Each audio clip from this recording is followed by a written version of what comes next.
पाटील, गॅझेटनुसार 310 प्रमाणपत्र मिळालेत, याबद्दल आपलं काय मत आहे?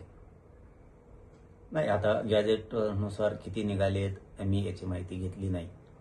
परंतु एक मात्र नक्की सांगतो की हळूहळू मराठवाड्यातला सगळा मराठा 1 वर्षाच्या पूर्णचे पूर्ण मराठा समाज हा आरक्षणात जाणार, ओबीसी आरक्षणात, हे मात्र नक्की.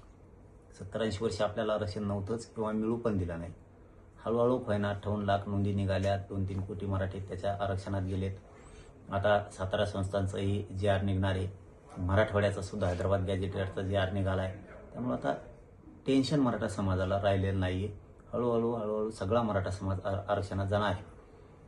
पण आज बैठक लावली गेली राज्यमंत्री मंडळाच्या उपसमितीचे अध्यक्ष विखे पाटील साहेबांनी मराठवाड्यासाठी. ही एखाद्या मराठा बांधवांना माहितीसाठी पण सांगतो की आज मराठवाड्यातले सगळे अधिकारी ऑनलाईन त्या बैठकीसाठी उपस्थित राहण्याचे आदेश उपसमिती मंत्रिमंडळाच्या उपसमितीनं दिलेले आहेत. किती अर्ज मराठा समाजाचे आत्तापर्यंत आलेत या विषयात चर्चा होणार आहे.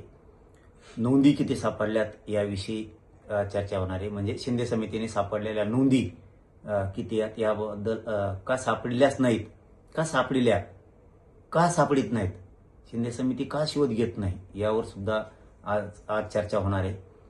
हैदराबाद गॅजेटियरनुसार किती अर्ज मराठवाड्यात आतापर्यंत आलेत याच्यावर चर्चा होणार आहे.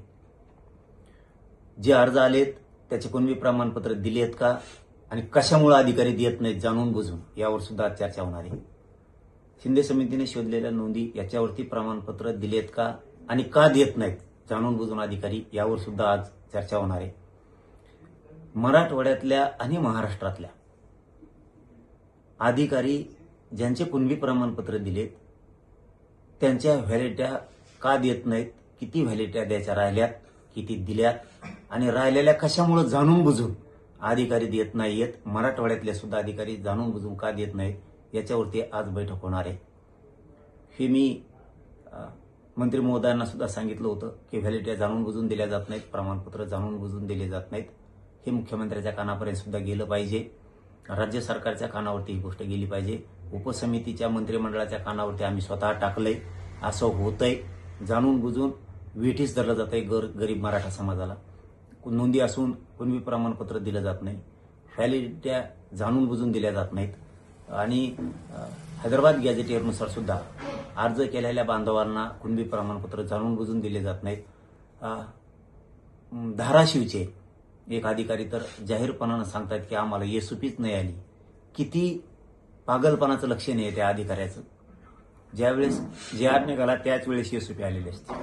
जाणून बुजून टाळाटाळी त्या अधिकाऱ्यांकडून. मला आता त्यांनी इथून पुढे सुधारावं म्हणून मला नाव घ्यायचं नाहीये त्यांचं, कारण त्यांना नाव घेतलं तर पुन्हा चौकशीच्या फेऱ्यात ते अधिकारी येऊ शकतात. गोरगरिबावर असा अन्याय करायला नाही पाहिजे.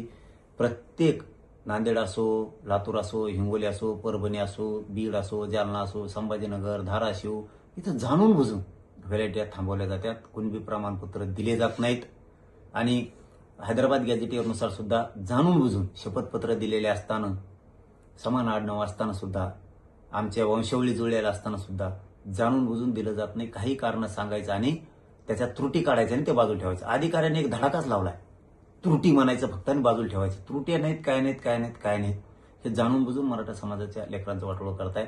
त्याबद्दल आज राज्य मंत्रिमंडळाच्या उपसमितीची ऑनलाईन बैठक होणार आहे. त्याला विखे पाटील साहेब सुद्धा राहणार आहेत आणि मराठवाड्यातले सगळे अधिकारी उपस्थित राहण्याचे त्यांना आदेश केलेले आहेत आणि महाराष्ट्रातले सुद्धा उपस्थित राहण्याचे आदेश केलेले आहेत असं मला त्यांनी सांगितलंय. आणि आम्ही सारथीबद्दलही सांगितलंय की सारथीच्या विद्यार्थ्यांचे तुम्ही शिष्यवृत्ती देत नाहीत. 1,80,000पेक्षा जास्त विद्यार्थी येतं, जाणून बुजून त्यांचा छळ केला जातोय. तिथंही बजेट टाकून त्यांच्या शिष्यवृत्त्या द्या. परदेशातही शिकायला त्यामार्फत गेलेत, ते देत नाहीयेत. त्यांना ते भत्ता दिला जातोय योजनेअंतर्गत, पंजाबराव देशमुख योजनेअंतर्गत, सारथीच्या अंतर्गत, ते पण दिलं जात नाहीये. त्याबद्दलही मी त्यांना सांगितलंय. महामंडळाचे परतावे नाहीयेत, शब्द दिलाय त्यांनी त्याच वेळेस, ज्यावेळेस नरेंद्र पाटील साहेब मला बोलले होते की आपला महामंडळ बंद पाडायला लागलेत, त्याच वेळेस मी सरकारला सांगितलं होतं की महामंडळ बंद पडता कामा नये. सरकारनं त्याच वेळेस शब्द दिला होता की महामंडळ आम्ही बंद पडू देणार नाहीत त्याची काळजी करू नका. आम्ही त्याच वेळेस नरेंद्र पाटील साहेबाला फोन करून सांगितलं होतं की सरकारनं शब्द दिला, आम्ही महामंडळ बंद पडू देणार नाहीत. आणि पाटील साहेब सुद्धा त्यावरती समाधानी झाले होते, नरेंद्र पाटील साहेब. आणि आम्ही त्यांना हे सांगितलं होतं की तुम्ही परतावे पटापट द्या, LY सुरू करा. आता तेही सुरू करतो म्हणून ते पण सांगितलंय. असे बरेचसे विषय आम्ही त्या उपसमितीला, मंत्रिमंडळाच्या विखे पाटील साहेबाला आणि सरकारला कळवले. उद्या झालं याच्यावरती सविस्तर सगळी माहिती येईल. किती प्रमाणपत्र निघालेत, किती पेंटिंग आहेत, का ठेवलेत, व्हॅलिट्या का देत नाहीत, याच्यावरती सविस्तर उद्या चर्चा होईल. आणि त्याच्यानंतर मला माहिती मिळाल्यावर आणखी मीडियाच्या बांधवांना ही मी सगळी माहिती देईल. आबा मला सांगा, मनोज जरांगेच्या मुंबई आंदोलनात 6 महिने पूर्ण झाले असून 6 महिन्यात मराठवाड्यात 310 कुणबी प्रमाणपत्राचं वाटप झालं. तर आपण काय खरं तर विहिरीतच नसल्यावर पोऱ्यात कुठे येईन अशी परिस्थिती आहे. परंतु हे सुद्धा 300 काही प्रमाणपत्र वाटप झालेत. हे कुठेतरी जरांगेच्या दबावापोटी आणि जरांगेच्या दादागिरीपोटी प्रशासनातील अधिकाऱ्यांना पैसे देऊन आणि खरं तर हे भ्रष्टाचार करून काढलेले कुणबी प्रमाणपत्र आहेत. हे सुद्धा म्हणजे माझ्या मते 300 सुद्धा नाही, 30 सुद्धा कुणबी प्रमाणपत्र मराठवाड्यात निघू शकत नाहीत. मराठवाड्यात कोणीही कुणबी नाही, परंतु फक्त दादागिरी आणि सत्तेच्या आणि पैशाच्या जोरावर हे कुणबी प्रमाणपत्र काढलेले, बाकी काहीही नाही. आणि मंत्री विखे यांच्या मार्गदर्शनात आज उपसमितीची ऑनलाईन बैठक होणार आहे. जरांगे यांच्या दबावामुळे होते का? खरं तर मंत्री जातीवादी असणारा राधाकृष्ण विखे हे यांनाच जरांगेच्या दबावापेक्षा यांनाच मराठ्यांना बोगस कुणबी प्रमाणपत्र वाटण्याची जास्त हौस झाली आहे. आणि ओबीसीचं कसं वाटोळं करायचं हे जाणीवपूर्वक विखेंच्या डोक्यात बसलेलं आहे आणि जाणीवपूर्वक विखे ओबीसीचं वाटोळं करण्यासाठी सातत्यानं प्रयत्न करतात. परंतु 2029ला ह्या विखेला आम्ही घरी पाठवल्याशिवाय स्वस्त बसणार नाहीत. ज्या विखेने ओबीसीचं वाटोळं केलं, उपसमितीचे अध्यक्ष झाल्यापासून ओबीसीच्या विरोधात गरळ वाकण्याचं काम, ओबीसीच्या विरोधात निर्णय घेण्याचं काम राधाकृष्ण विखे पाटील करतात. याचं उत्तर आम्ही 2029ला त्यांना नक्कीच देऊ आणि त्याला घराचा रस्ता दाखवू. आणि मराठा समाजाला हैदराबाद गॅजेटियरनुसार कुणबी प्रमाणपत्र देण्यात यावं यासाठी जरांगेने आंदोलन केलं. त्यानंतर सरकारने GR काढत हैदराबाद गॅजेटियर लागू केलं. मात्र मराठवाड्यातल्या 8 जिल्ह्यात कुणबी प्रमाणपत्रासाठी 731 अर्ज दाखल झाले. त्यात केवळ 310 प्रमाणपत्राचं वाटप केलं गेलं.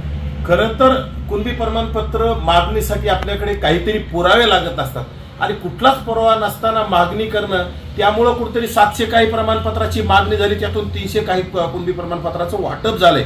परंतु हे 700 काही सुद्धा चुकीचे आणि कुठेतरी ज्याला जिल्हा परिषद सदस्य व्हायचे, पंचायत समिती सदस्य व्हायचे, नगरसेवक व्हायचे, ह्या लोकांनी पैशाचा पाऊस पडून अधिकाऱ्यांना पैसे देऊन हे कुठेतरी प्रमाणपत्राची मागणी करायची आणि ते प्रमाणपत्र मंजूर करून घ्यायची. त्यापैकी 700 काही पैकी 300 काही प्रमाणपत्र मंजूर करून घेतलेत. येणाऱ्या काळात ते सुद्धा कसे अवैध ठरवता येतील याकडे आमचं लक्ष असेल आणि जाणीवपूर्वक आम्ही विशेष कोणाकोणाची निघली त्याच्याकडे लक्ष देणार आहोत आणि येणाऱ्या काळात जे बोगस आहेत यांना घराचा रस्ता दाखवणार आहोत. ज्या अधिकाऱ्यांनी दिलेत आणि ज्या लोकांनी काढले यांच्यावर सुद्धा कारवाई करण्याची सुद्धा आमची सातत्यानं मागणी आहे आणि आम्ही ती पूर्ण ठेवणार आहोत. आणि येणाऱ्या काळात जे राधाकृष्ण विखे जाणीवपूर्वक प्रशासनाला दबाव टाकून कुठंतरी कुणबी प्रमाणपत्र वाटप करण्याचा, बोगस कुणबी प्रमाणपत्र वाटप करण्याचा आदेश देण्याचं काम करतात, दादागिरी करण्याचं काम करतात, त्यांच्याकडे सुद्धा ओबीसी समाज नक्कीच बघेल आणि ओबीसी समाज त्याला जागा दाखवेल. आणि जरांगेत राहिला विषय जरांगेचा, जालना असेल, बीड असेल, ह्या भागामध्ये जाणीवपूर्वक जास्त कुणबी प्रमाणपत्र निघले. बीड आणि जालन्यामध्ये जरांगेचा दबदबा आहे, जरांगेची दादागिरी आहे आणि त्याच्या जीवावर कुठेतरी अधिकारी त्याला घाबरतात. त्याच्याकडे वाळू माफिया, गुटखा माफिया, मटका माफिया, दादागिरी करणारे गुंड आहेत आणि त्यांच्या माध्यमातून काही अधिकाऱ्यांना धमक्या देऊन हे कुणबी प्रमाणपत्र काढले. परंतु हे पूर्ण अवैध आहे. येणाऱ्या काळात हे दूध का दूध, पाणी का पाणी झाल्याशिवाय आम्ही स्वस्त बसणार नाही.